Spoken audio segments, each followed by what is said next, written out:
Иә, түсінемін. Бәріңіз күтіп отырсыздар, қайдасыңдар, неге кездеспей жатсыңдар. Но хотя, по факту, мен уже күтіп отырғаным ол кісіні 1,5 сағаттай болды. Бірақ әлі келмеді.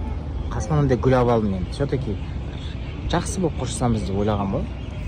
Походу, әпшеміз келмейтін сияқты ма деп қоямын енді. Онда кесе берейін ба деп ойлап отырмын. Қалай ойлайсыздар дейді, до конца күтейін ба, до конца ана жер. Прям тас қараңғы болғанша күтейін ба. Білмеймін енді. Мына гүл енді өзіме қатты ұнап жатыр. Мен, короче, кішкене айнала шетті, кішкене айналып көрейін деп жатырмын. Если бір адам болатын болса, бір қуанытқым келіп кететінін білесіздер ғой, сол кісіге бір подарка етіп жіберейін ба деп жатырмын енді. Сол. Қазір көрейін.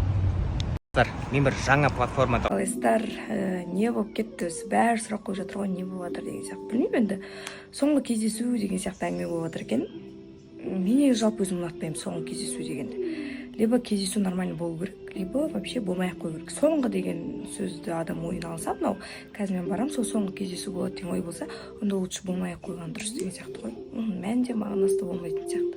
Білмейміз енді, көреміз уақыт өте келе не болатынын. Енді түсінемін, адамдардың сұрақтары көп болып кетті. Осы уақытқа дейін енді біраз сторисқа да онша шықпадым, арасында шығып қайтып жоқ болып кетіп жүрдім, поэтому давайте бетейік. Сізде бір четкий сұрақтар қойыңыздар. Мен сол сұрақтарға жауап берейін. Кеттік ал, бірақ қызықтарына ғана жауап беремін.